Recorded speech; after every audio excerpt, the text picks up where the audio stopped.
Islam adalah agama. Kamu bingung mau belajar keislaman tapi terkendala jarak dan waktu?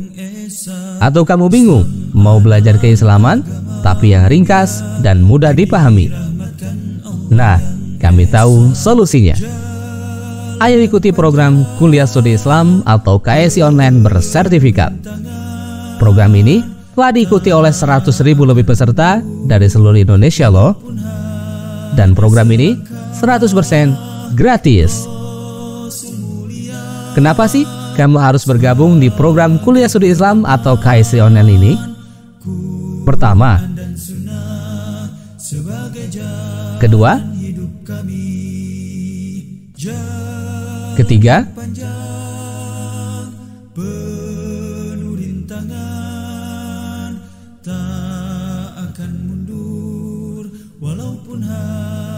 selangkah Rasul mulia keempat, sebagai pedoman kelima, Quran dan Sunnah sebagai keenam, jalan hidup kami. Islam adalah agama mulia dan seluruh program ini gratis. Allah yang esa. Daftar sekarang juga dengan ketik KSI tanda pagar nama lengkap, tanda pagar kota, dan kirim melalui nomor WhatsApp berikut ini. Ayo tunggu apa lagi? Daftar segera di program Kuliah Studi Islam atau KSI Online. Masya Allah, menarik bukan? Bagi kamu yang ingin belajar keislaman tapi terkendala jarak dan waktu, dan yang ingin belajar keislaman tapi yang ringkas dan mudah dipahami, Kuliah Studi Islam atau KSI Online solusinya. Sebagai jalan hidup kami, tak akan mundur walaupun hanya selangkah. Rasul mulia sebagai pedoman, Quran dan Sunnah sebagai jalan hidup kami. Assalamualaikum warahmatullahi wabarakatuh. Innal hamdalillah nahmaduhu wa nasta'inuhu wa nastaghfiruh wa na'udzu billahi min syururi anfusina wa sayyiati a'malina may yahdihillahu fala mudhillalah wa may yudlil fala hadiyalah wa asyhadu an la ilaha illallah wahdahu la syarikalah wa asyhadu anna Muhammadan abduhu wa rasuluh. Ya ayyuhalladzina amanu taqullaha haqqa tuqatih wa la tamutunna illa wa antum muslimun.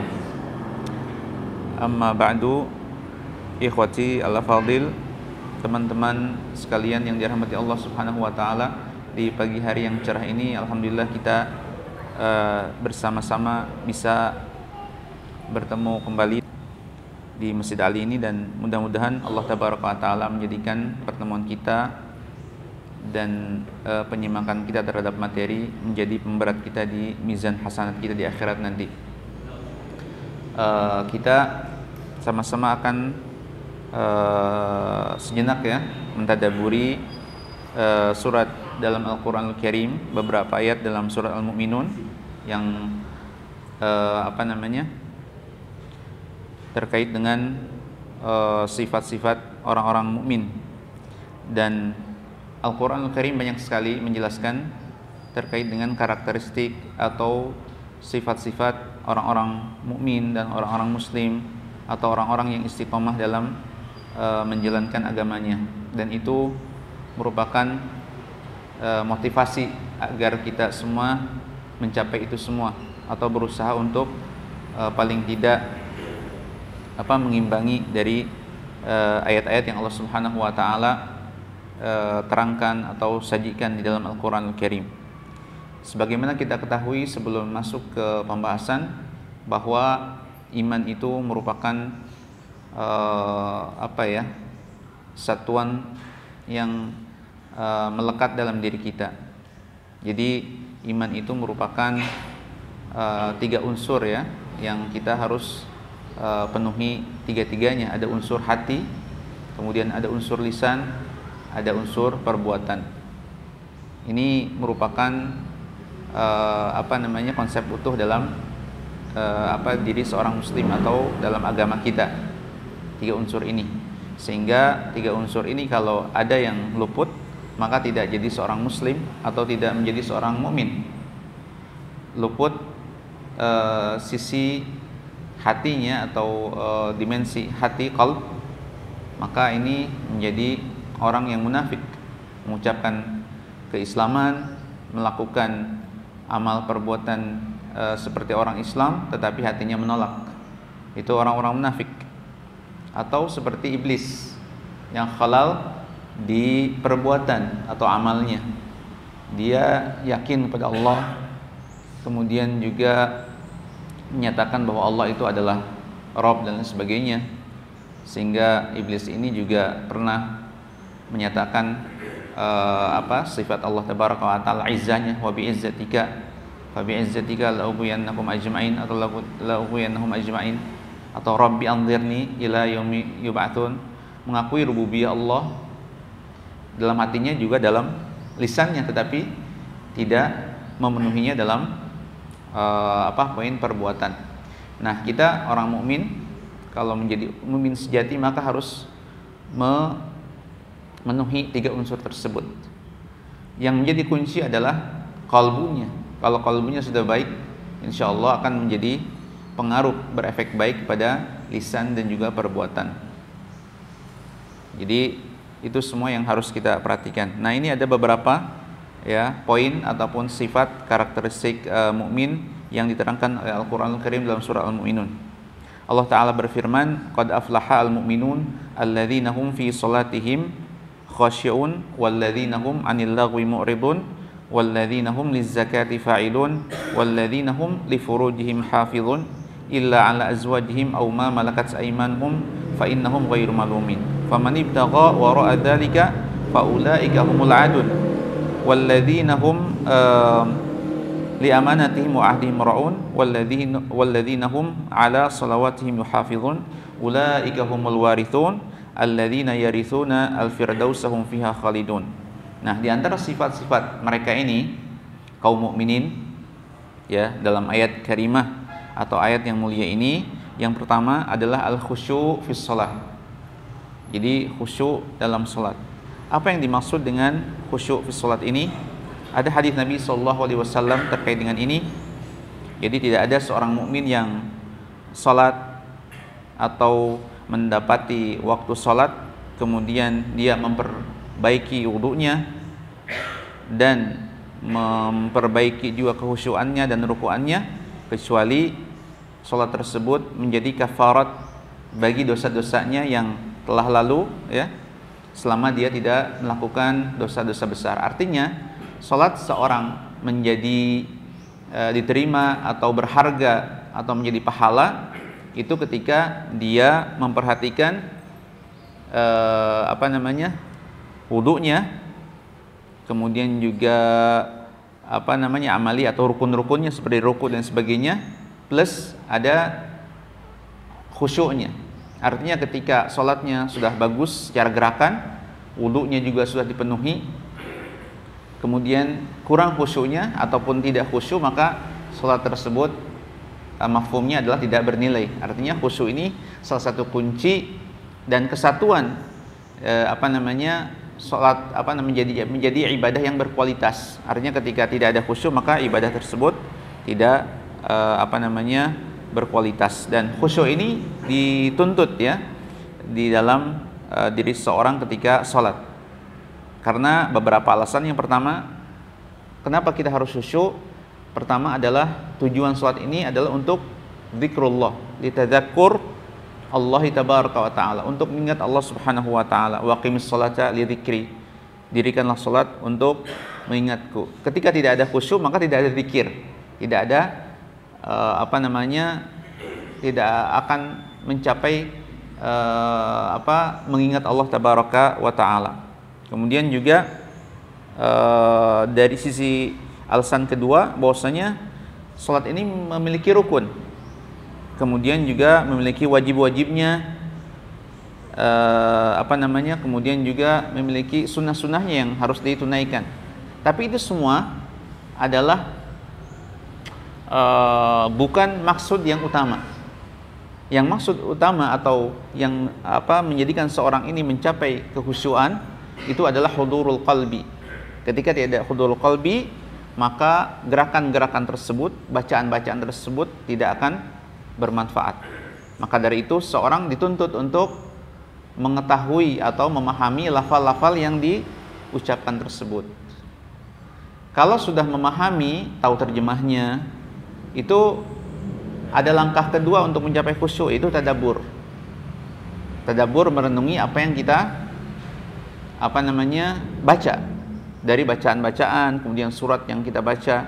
Ketika kita tidak mentadabburi, memahami dan meresapi apa yang kita baca, maka sulit sekali untuk menggapai kekhusyuan tersebut. Misalnya contoh Allahu Akbar, ya kan? Allahu Akbar saja itu kalau kita renungkan, banyak di antara kita yang sudah paham, sudah tahu, tetapi ketika tidak ada renungan, tadabbur, meresapi makna daripada Allahu Akbar, maka kita ini tidak merasa apa-apa. Artinya kosong, tidak ada khusyuk. Harusnya dengan lafaz Allahu Akbar saja itu sudah mengantarkan seorang untuk khusyuk pada Allah Tabaraka wa Ta'ala. Karena lafaz Akbar ini mengandung makna Allah Subhanahu wa Ta'ala Maha besar. Tidak ada yang lebih besar daripada Allah Tabaraka wa Ta'ala. Jadi ketika kita merasa Allah yang besar di hadapan kita, maka itu akan mendatangkan konsentrasi, mendatangkan kekhusyuan, ketundukan. Karena kita tidak memaknai, kemudian memahami, meresapi makna Allahu Akbar, sehingga takbiratul ihram kita kosong. Tidak ada, seolah-olah di hadapan kita ini tidak ada apa-apa, hanya tembok saja. Padahal di hadapan kita ada Allah Subhanahu wa Ta'ala. Bayangkan kalau kita menghadap atau dalam keadaan menghadap seseorang yang kita hormati, misalnya pejabat tinggi atau mudir atau siapa yang kita segani dan hormati, pasti sulit sekali untuk menengok, apalagi melakukan hal-hal yang tidak berarti, yang abath, yang tidak berguna.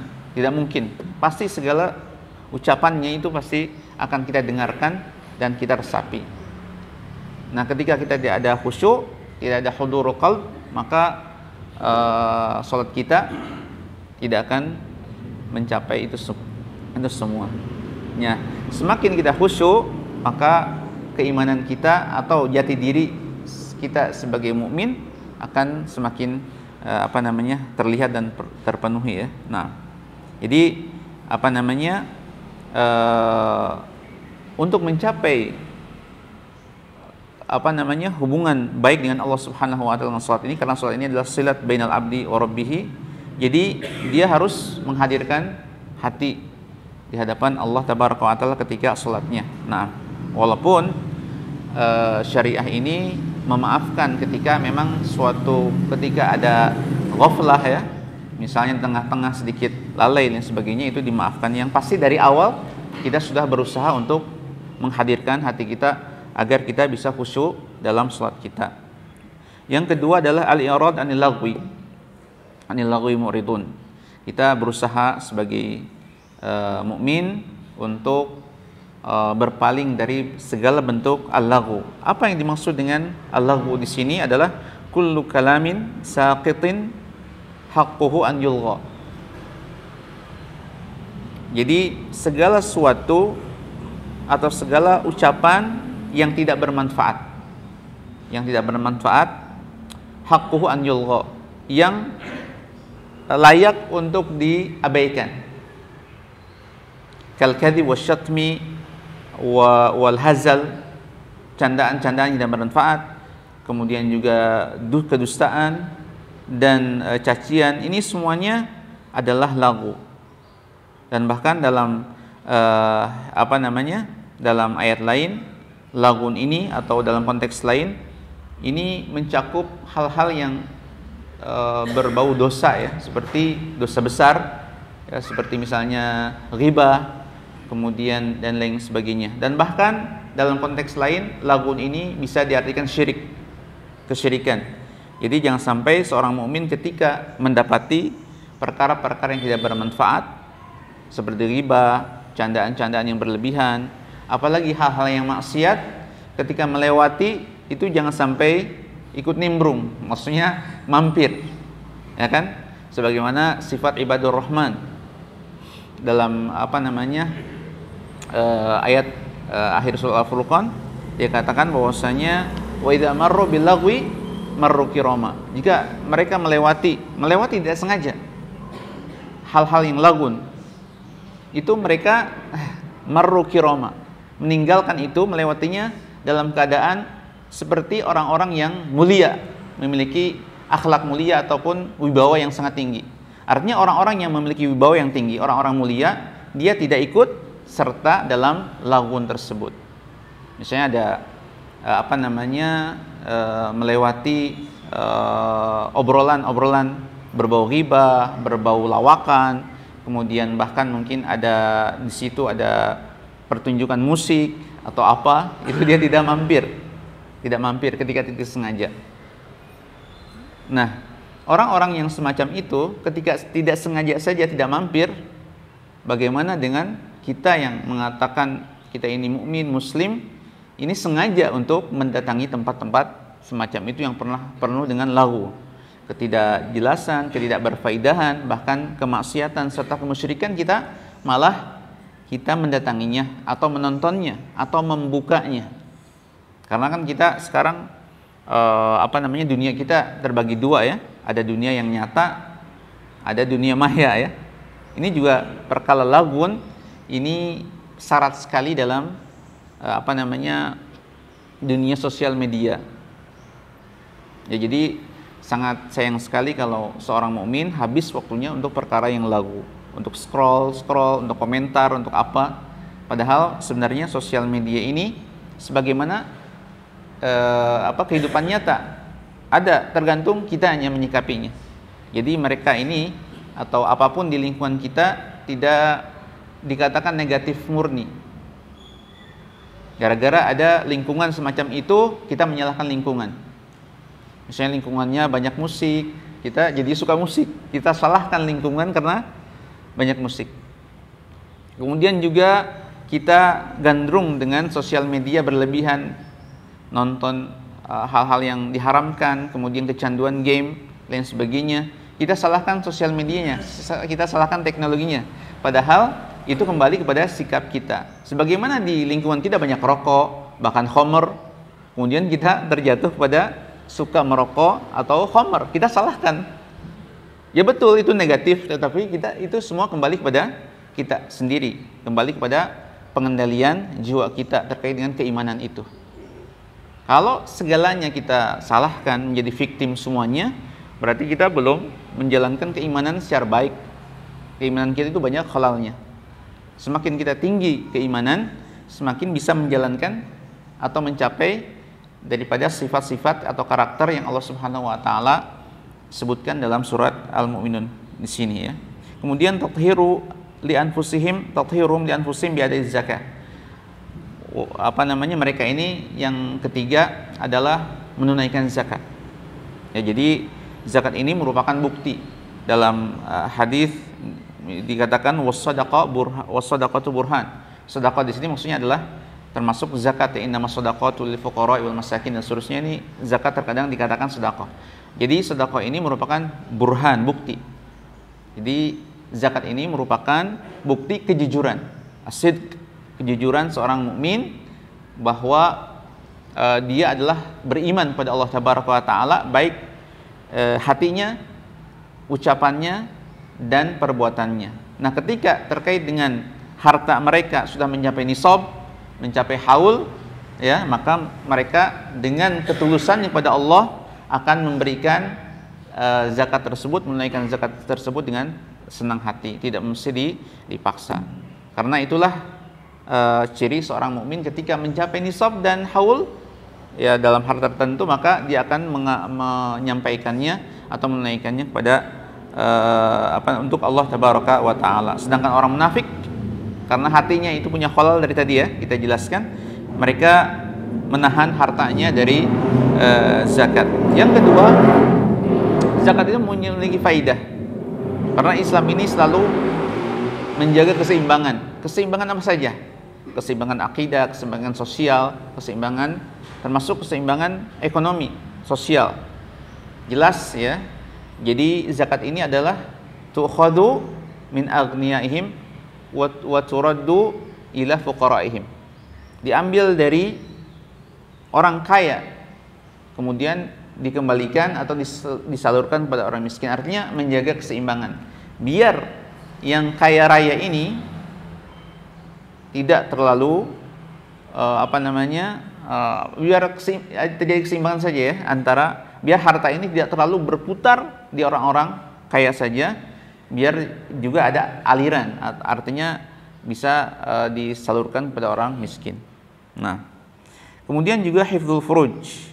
Yang keempat adalah walladzina hum li furujihim hafizun illa ala azwajihim aw ma malakat aymanuhum fa innahum ghairu malumin faman ibtagha wara'a dzalika faulaika humul adun. Dan di sini dijelaskan bahwasanya orang-orang mukmin itu adalah suatu kaum ya yang mencintai atau senantiasa menjaga kesucian dalam segala hal, kesucian diri ya, kemudian kesucian ruhani, dan juga kesucian daripada dirinya dari hal-hal yang mengotorinya, seperti masalahnya kesucian farj, kesucian daripada kemaluan kita, maksudnya kehormatan ya, kesucian dan kehormatan. Nah, ini kehormatan ini kalau tidak dijaga maka akan menimbulkan suatu kerusakan, mafsadah. Ya seperti sekarang ini, mereka kaum muslimin pada umumnya tidak terlalu memperhatikan kesucian atau kehormatan dirinya ya. Apa yang yang dimaksud hifdzu al-furuj adalah hifdzul qulub min at-tatallu fi ghairi halal, menjaga hati kita. Jadi selain menjaga kemaluan kita ini adalah menjaga hati kita, karena hati ini penentu semuanya. Andaikan hati ini kotor, maka yang lain pun kotor. Kita tidak menjaga kemaluan karena hati kita kotor. Ada orang yang selingkuh itu adalah karena hatinya kotor. Nah, atau membuka hubungan dengan menjalin hubungan bebas dengan selain mahramnya, itu juga karena hatinya adalah kotor.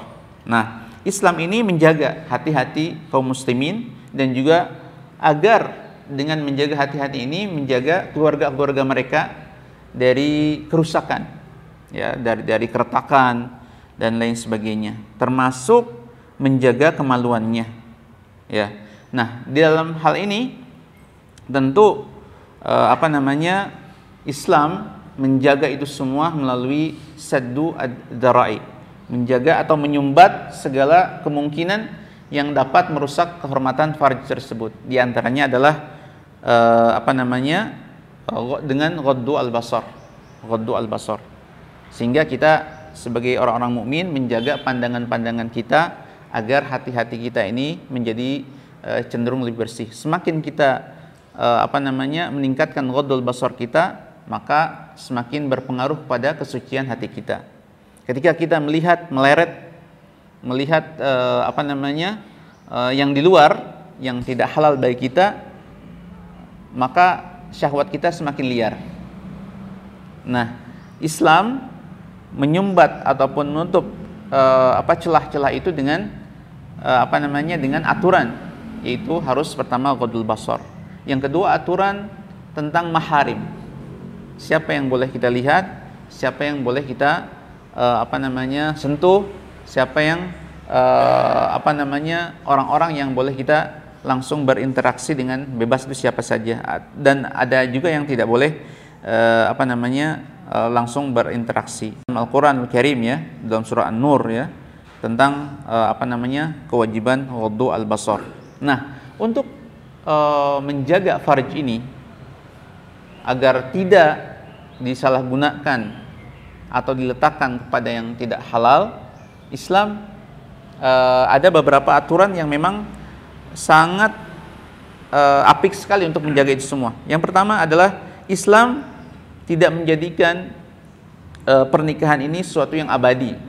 Jika seperti agama yang lain seperti agama Kristen misalnya, jika memang terjadi atau ada tuntutan untuk itu semua. Seperti misalnya Islam membolehkan tolak ketika ada keretakan atau kesenjangan yang membuat salah satu pasangan ini sangat-sangat tidak bisa menerima salah satunya, ya. Seperti misalnya ajiz zauj, ketika misalnya mendapati ketidakmampuan untuk memberikan kebutuhan biologis, itu boleh.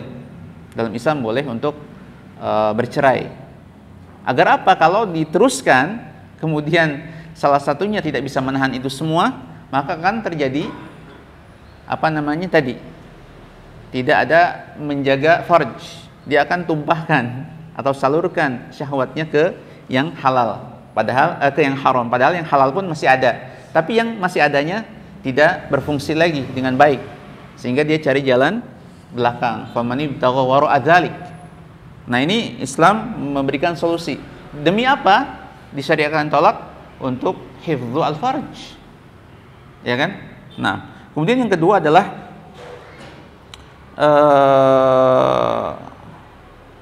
bagi orang-orang atau mungkin yang tidak diberikan kelapangan untuk memiliki pasangan, maka Islam memberikan syariat ataupun solusi saum. Faman lam yastati fa alaihi bisaum. Bagi para bujang, ya, kemudian orang-orang yang belum nikah seperti ima, orang-orang yang pernah menikah kemudian bercerai, maka mereka disarankan untuk saum, karena saum ini bisa menutup segala ataupun meredam syahwatnya tersebut. Nah, kemudian juga riayatul amanah yang kelima, menjaga amanah. Dan ini merupakan sifat orang mukmin, tidak menjaga amanah. Amanah apa saja, ya?